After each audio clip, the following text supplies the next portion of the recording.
The Roots of Success podcast is for the landscape professional who's looking to up their game. We're not talking lawns or grass here. We're talking about people, process, and profits. The things deep within the business that need focus to scale a successful company. From hiring the right people and managing your team, to improving your operations and mastering your finances, we've got a brain trust of experts to help you nurture the roots of a successful business and grow to the next level. This is the Roots of Success. Hey there, welcome to Roots of Success podcast. I'm Tommy Cole, your host with McFarland Stanford. I've got an awesome, dynamic duo out all the way from California. I'm super pumped. Michaela and Danielle from the Padilla Group in Northern California. Yeah. And it's good to have you on. How are you? Very good. How about you? Hey, Tommy. We're great. I just want to start off real quick and lay the ground rule real quick. I'm in my home studio. It's awesome. I love it. You can see my beautiful background and my family. But we have no AC. So if you see real close, my hair is blowing in the wind because I've got fans underneath that are blowing.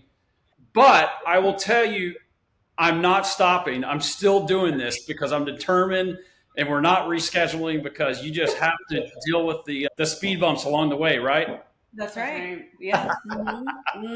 So here we are. So ladies, introduce yourself and figure what is Padilla Group and help us out understand what you guys do up there in California. Padilla Group actually originated in the 80s when my dad started. Well, Padilla Landscape originated in the 80s when my dad started the business. And he started out of the garage, then eventually, built it up to a storage unit and then evolved to a warehouse.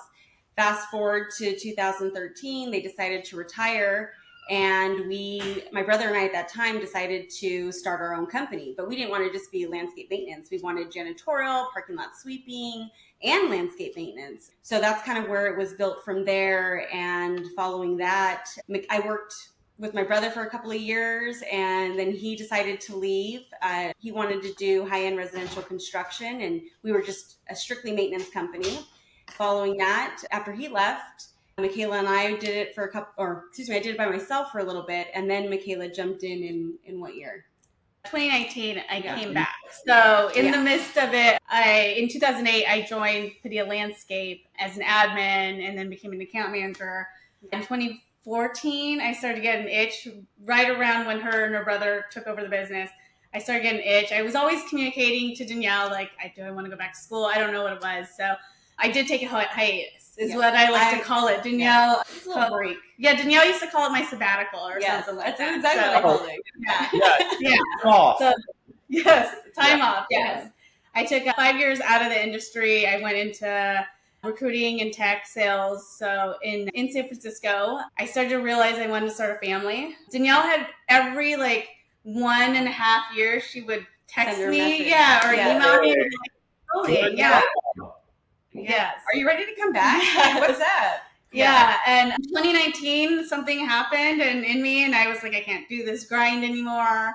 I want to start a family. And I messaged her, and the stars kind of aligned. Yep. I came back as a contractor in regards to how to do certain things that Danielle had always had the vision for, but never had the time to implement. Yeah. So, and then as that year started to wrap up, right after COVID hit, we started to talk more about, because before the conversation was working for me. Right. Now, and then in 2020, it was let's together. working with her and together as partners. So. Yeah. Mm-hmm. So here we are, and still grinding, doing the landscape maintenance, building that up, the janitorial and the parking lot sweeping. So your brother was like, I like construction and maintenance is boring, right? Yeah, he didn't. Yeah, he just was like, sis, I love you, but I'm out. And I'm like, okay. So I did it for a while, but it's hard, being that transition from going from the background, because he was always the face of the company, him and my dad. Yeah. And then when my dad retired, my brother decided he didn't want it. I had to transition to become the face of the company, and that was a difficult change, especially. I think naturally I'm an introvert, and then once I'm comfortable, I can be an extrovert. But that was definitely something I had to learn to. So the transition from your dad, right? He probably ran things differently, right? a lot differently. And then you had to like grab a hold of it somehow and turn it around, but yet put your own stamp on that. How was that transition like? Well, that was, so my parents did a lot of paper stuff. And when my brother and I took over, or when we established PGI, we basically did the same thing. We took those same processes and then just applied it with our company. It wasn't really until he left that I was forced to make a decision and bring technology into the company. And that was something that I really wanted to do. But when you're running something by yourself, it's hard to implement and try to do things. Yeah. So it was great. Like Michaela mentioned, our stars aligned and she was available. So she helped us implement while I worked in, she worked on. Mm-hmm. And then fast forward a couple of years later, now we're both like, in the peer groups, and it's really freeing up time to allow me to work on the business as well instead of, in it. Still working in it. Baby steps here, baby steps. But yeah, definitely on my way out. I love it. I love it. So 2 people running the business, that's always a little bit gray, right? And here we go. As I work with clients all over the country, most of us are all single owners, right? But then you also have this sort of dual, or sometimes there's 3 owners, maybe even 4. But like, explain that sort of transition of like 2 people at the helm, but then trying to figure things out. And I know things have, you guys, you're trying everything, right? And see what works and what doesn't work. But that's been a bit of a learning curve, right? Not to say that you've done everything right, but that's, who handles what. Talk about that. So I think it's really comes really easy to both of us because we've known each other since I was 18 or you were 18. So one of us was 18. We won't say who, but we know who's older, okay? A couple. But we've known each other for so long. Right. So I don't really feel like there's ever that battle with us or like who does what. It's more of what needs to get done, who's stronger at it, and then let's just do it. We really haven't come across something, knocking on some wood here, but we really haven't come across that battle, that maybe other owners do. And usually if one of us feels very passionately about one thing, we will give it time and, we'll come back to the table and talk about it later. Yeah. I do also think that the vision is similar in regards to how we want to grow. Mm-hmm. We don't need to be the biggest company. We don't need to have 80 employees. We can scale up we can scale upwards in regards to numbers and stuff without growing the team so much and just building quality versus quantity, right? Yeah. So I think having that alignment there is really, it was really key. Yeah. So explain, Michaela, what is your role within PGI? So I run sales and I also do operations. I was listening to, I think your episode with Jack Justice, and you mentioned something about a lot of companies as small as us or as big as us, however you want to see it. There is probably 1 or 2, if that, a sales team. There's not a sales team. There's 1 or 2 people. Yeah.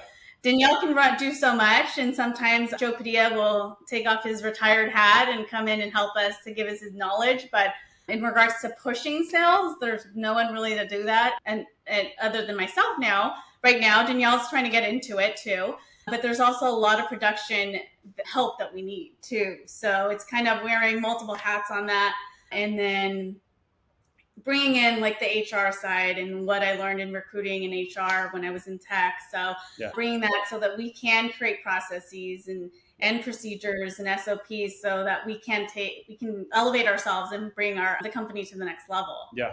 We can't think small mom and pop anymore. We kind of have to be a little bit bigger, right? Yeah. Think big or go home. I love it. Yeah. The goal is to maintain the family feel, but run it with the corporate structure. Yeah. Danielle, so explain your role. Okay. So I pretty much run the financials of the business. That's my main thing. However, I dabble in a lot of things I shouldn't dabble into. Yeah. One of my current hurdles is learning to delegate. Time management, learning to delegate, that's huge for me right now. I think with the peer groups, going back to that's really helped me. It's forced me really to make time to work on the business and step away, forcing me to delegate certain things. Yeah. And we just attended a workshop just last week, and we had talked about, basically allowing somebody else, delegating the work, allowing somebody else to do the work. Maybe they don't know it 100%, maybe they know it 80%, but it's freeing up time for you. And who knows, maybe they can do it better than you can. Yeah. And that was a huge takeaway for me because I'm a control freak. I live a chaotic life as it is. And so being able to control things is like my thing. Now, putting it into my business owner role, I got to learn to delegate to get more things done. If I want to grow the business, or if we want to grow the business, we definitely have to learn to delegate, me more so than her. She's better at delegating. Love it. And you touched a sensitive subject, right? I think every single person, especially business owners, can attest to that. I'm typically a control freak. I get it because I'm somewhat of a perfectionist. I want it done right, and you're going to screw it up. So the best way to move forward is me to do it and move on. So different raising kids.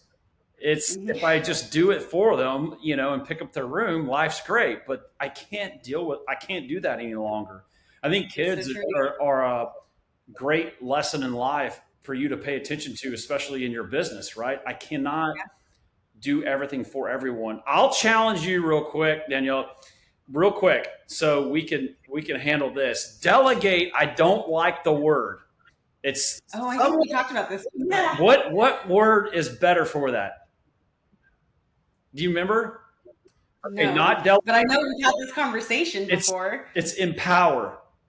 Oh, that's right. Empower. Yeah. Yes. So let's just put a stamp on it on today's date that everything that comes out of your mouth is empower, because that's like encouraging someone and empower to own something and run with it. Delegate's got a little bit of a negative connotation, even though I've used it a lot in the past, but empowering someone just sounds like, man, I can run through a brick wall for you guys. Let's do it. Right. But back to our original story is absolutely like empowering people in your team to take ownership in certain things and then work with them weekly, monthly, and yearly to hit specific goals. Yeah. I couldn't agree more. It's a, as most of us would attest to it, all owners are such control freaks over everything. It's hard to let go. And I believe in the peer groups, you ladies have learned a lot. Like, I'm going to be gone for a few days, but like things have to keep going, right? What's one thing that either one of you sort of like empowered someone to move forward with a task or a certain part of the business? I think our field supervisors. We've really, we have 2 field supervisors that are amazing. And they used to ask a lot of questions, more permission. Can we do this? Can we do it? And like, I don't know, can we? You guys got to turning that question to us back to a question to them has really empowered them to start making the decisions out in the field. Instead of calling us and asking, what do you want me to do? They're doing it on their own. Yeah. So I think that's been huge. We've really seen a lot of growth in them as managers, probably in the last maybe year to 2 years. Yeah. And I think that's huge. Yeah. Yeah, I also think explaining like the bigger picture and having them involved too in why we make certain business decisions. One of our newer admins, she mentioned how she likes to learn is not just the how to do it and when to do it, but why do we do it? Yeah. Because when we're training someone, we're not training them the why, and it's like, but why aren't we? Yeah. So that was really something that I took from her, is that it explained the why so that visually she can see, okay, that makes sense. Yeah. Yeah. And there's a lot of people that are visionary. They need to know what the big effect of this task or this responsibility is. And we work with people all the time that have that, even within the McFarland Stanford team. Yeah. Like me personally, I like to work on big, significant projects, but if it's hole punching paper, I'm like, I'm out. I don't care about it. I could care less about that. So these smaller tasks are frustrating for me. I want big things like where we are today, right? I want something big and significant and that's got big meetings. So otherwise I'm lost. I get it. So we touched base on this real quick, but maintenance. So I'm a construction guy. That's what I love to do. I love to build big, gnarly, nasty, crazy, insane projects that no one's ready to tackle. And I did that for a number of years. But when the 08, 09 recession hit, I had a complete, totally different outlook on maintenance. And I thought that was actually one of the most, that's why we survived, was because of maintenance and enhancements. And so now, since then, I've got a love for maintenance, like times 10, and the reoccurring revenue. Like, explain to your audience, like, how powerful that is and why you've chosen that path. So we were founded with maintenance. Originally, my dad started the maintenance side of it. I think the reason I love maintenance so much is I love the customer service. I love being that service provider for my clients that they're looking for. I want to make their lives easier. So, we don't just look at just the landscape. We look at the asset as a whole. I think that's what makes us different from every other landscaper. So that's like, I guess that's like my true passion for it, is really the customer service side of the maintenance. I love the beautification part. Don't get me wrong. Yeah. I love being out there, but I think it really comes down to customer service and making other people's lives easier is why I do the maintenance side of it. Yeah. What about you?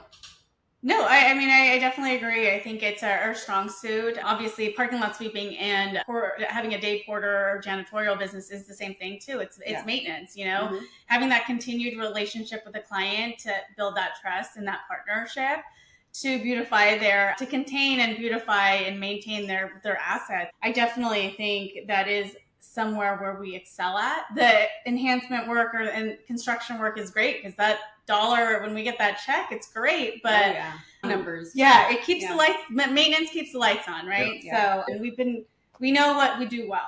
And I think that's where we're shining. Yeah. And similar to your situation, what you described in 08, 09, my parents' company had a huge construction division. We were up to 102 employees. So I know what it's like to be as little as 13 employees all the way up to 102. I understand the difference. But same thing happened. Construction was massive, and 08, 09 hit, and we just completely shrunk. And it was maintenance really that kept us afloat. It really is. And you can't downplay them. Without them, I don't think we'd be where we are today. Yeah. So we're super appreciative of our maintenance team. Yeah, it's great. The reoccurring revenue, right? It's always coming in. Nothing's more satisfying to me than just the continuation of taking care of facilities and properties. Like, to see the transformation when you take over something through the months and years of your hard work and the upkeep of it, just the value just increases tenfold, right? So plus it's just rinse and repeat all the time, over and over, and the consistency is great for business. What sets apart PGI from sort of like maybe your competitors or people in your area? I'm going to jump in because this is where, and I know she's passionate about this too, we have longevity. We are very, very blessed to have a lot of our employees be with us for so long. We have two employees, 20 years.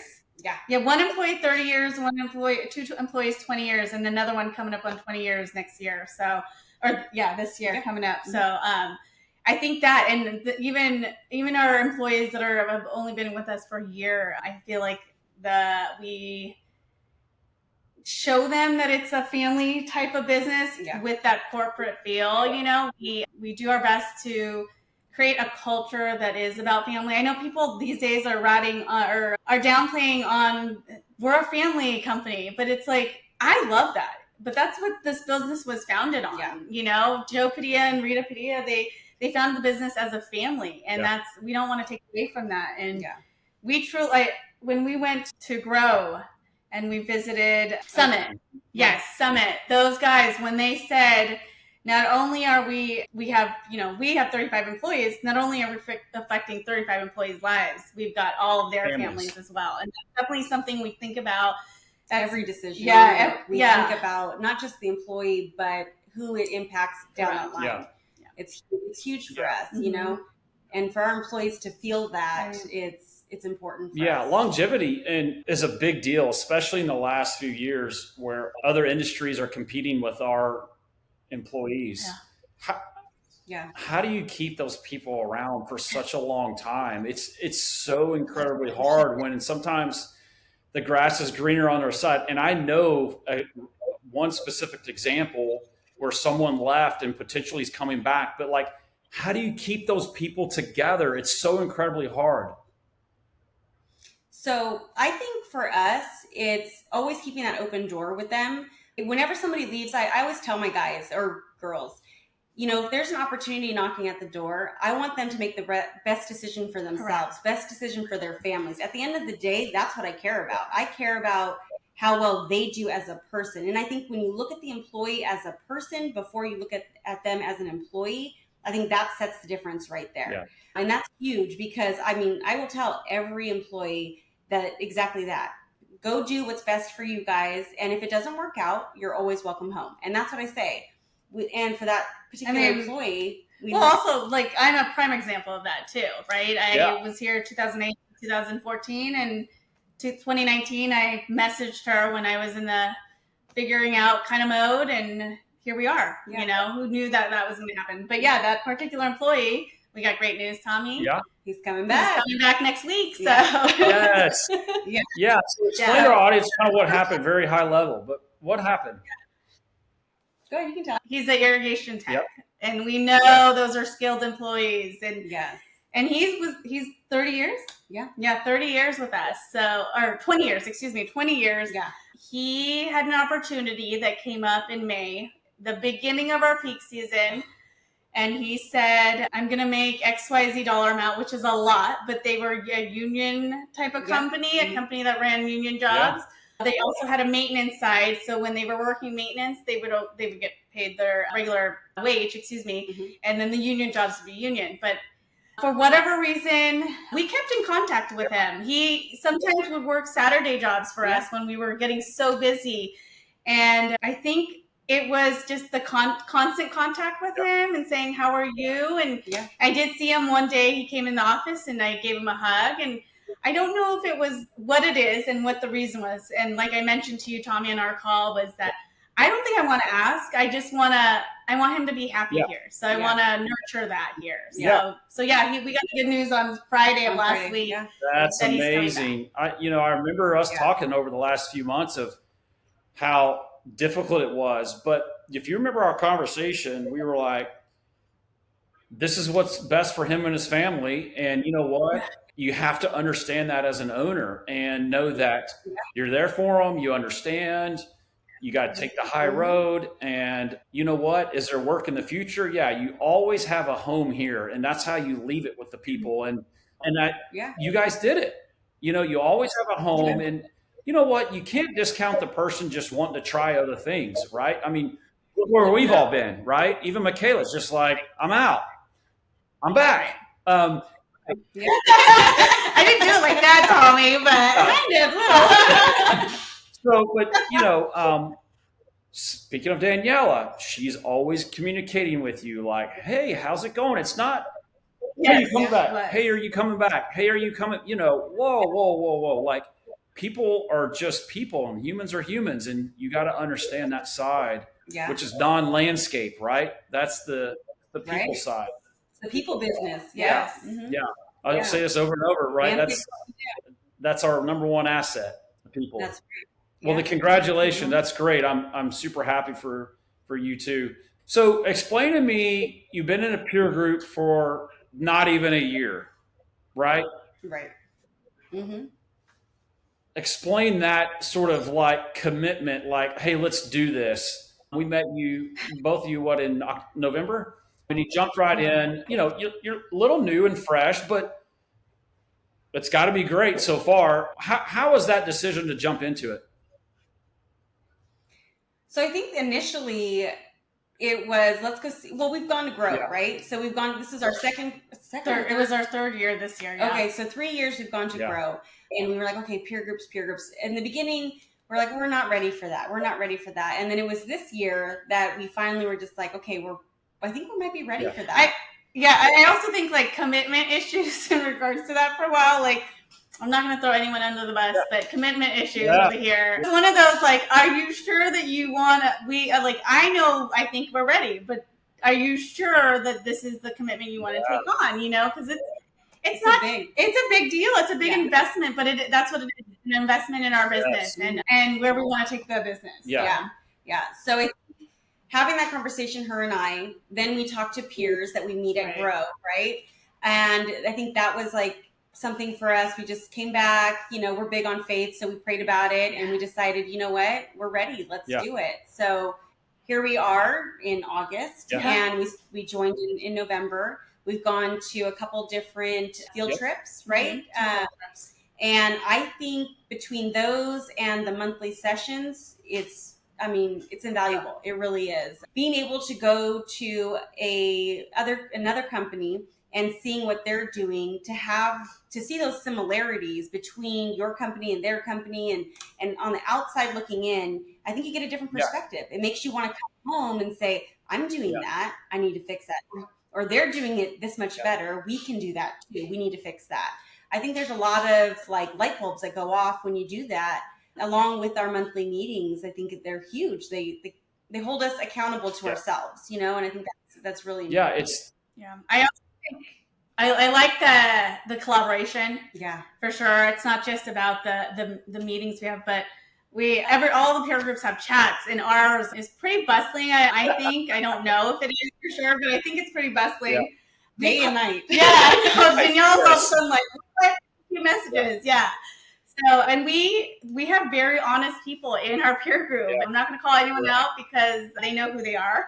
But we also really, with that honesty, is that honesty that no one's going to tell you. Some people might tell you, but some people might, and they may beat around the bush. But it's good feedback, whether it's going to be hard to hear or not. But there's also really great constructive criticism as well, too. Yeah. So, and sometimes it's like, that was freaking amazing. And not criticism, right? So there's a lot of empowering and also bouncing ideas off of each other. And we have a lot of fun. That group is great. They're great. Yeah. It's just, it's good to see that everyone else is going through struggles, right? Are we the only company that is screwing everything up or has it, you're like, wait a second, everyone's got the same junk, right? We all have it. And some people do really good things and some people need to work on a lot of things and they just put everyone together and you're like, but that's great to meet and mingle and talk about things. But then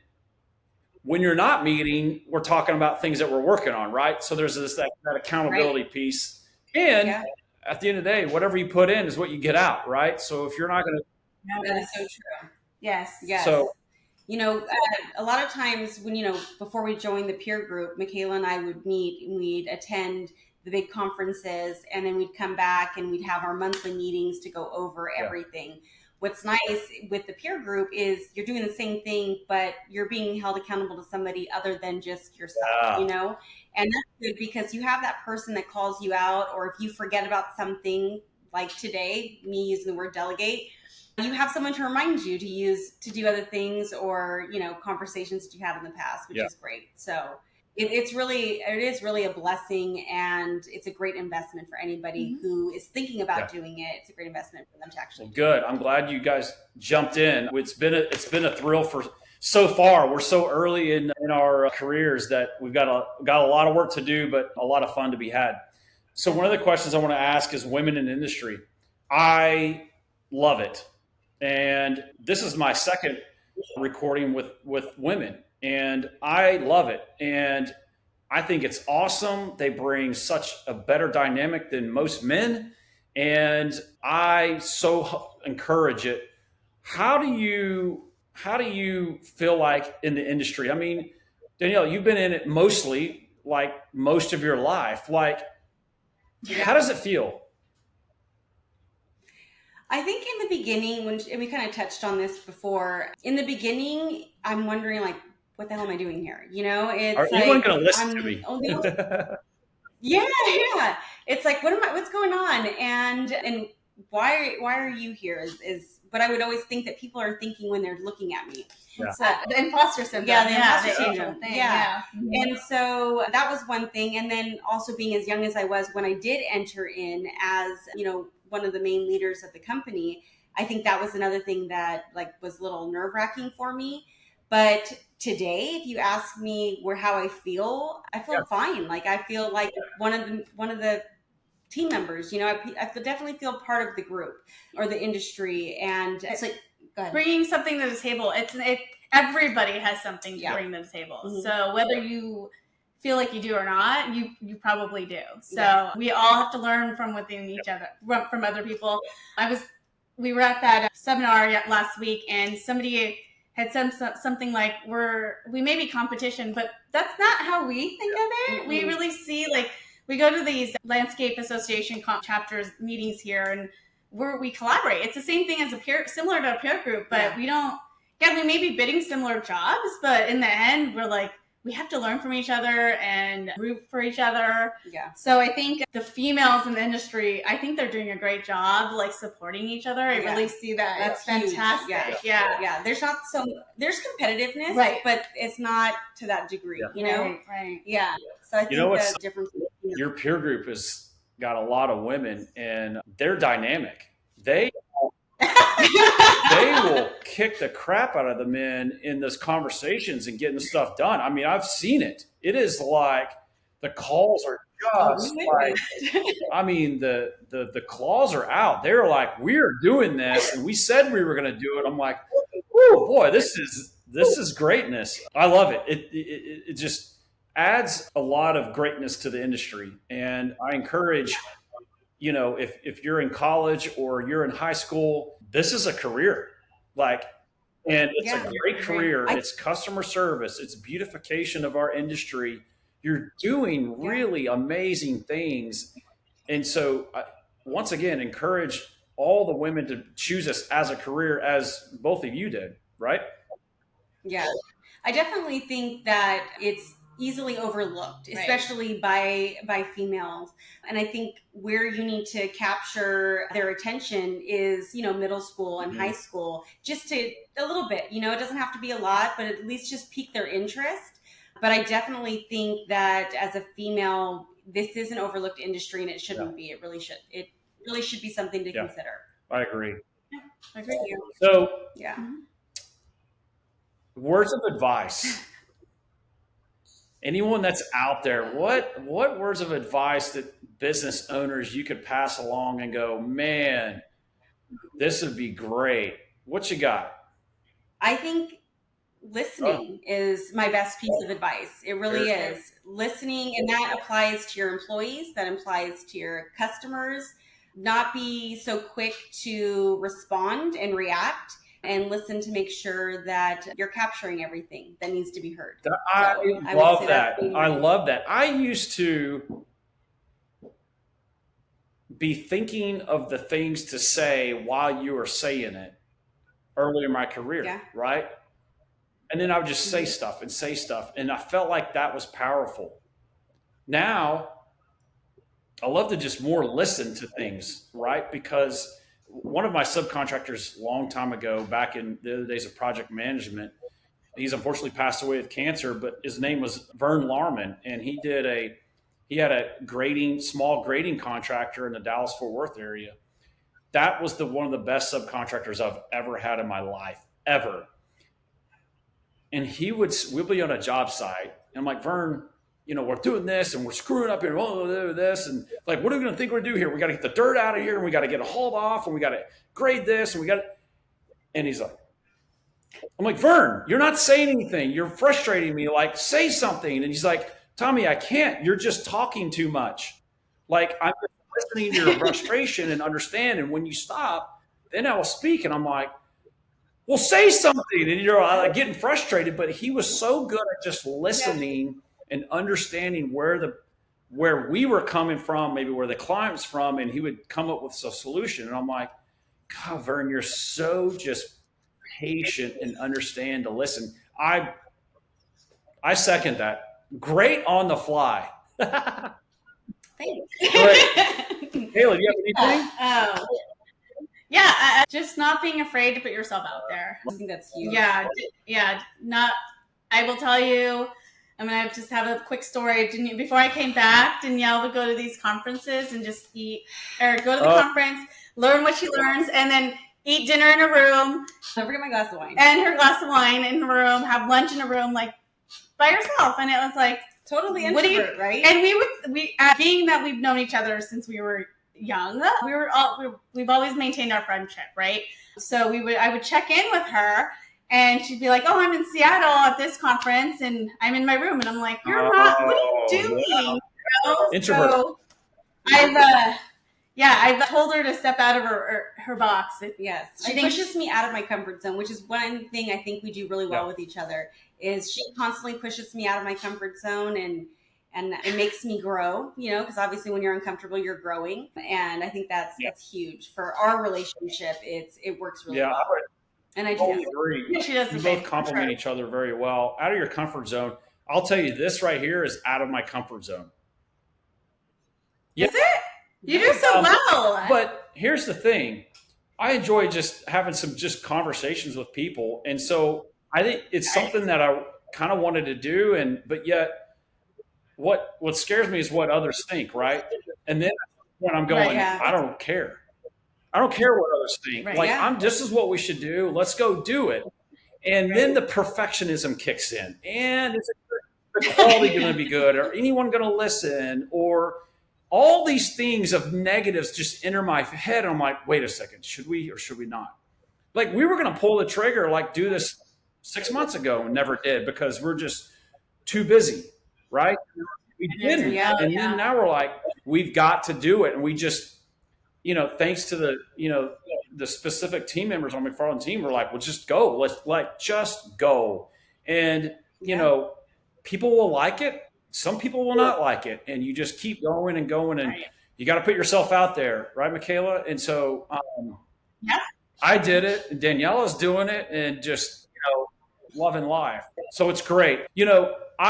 This has been such an awesome pleasure to have you both on. We could probably sit here and talk for another hour of stories and things, and I'm just proud of your success and jumping out of our comfort zone and working on your business. Daniela, you've been through a lot in the, some personal things going on. And, I remember you were like, man, I don't want to make that trip to that peer group meeting. And you did. And one of the things that just, you didn't want to do and you did it. And it was a great thing. And That was the first time in the hot seat too.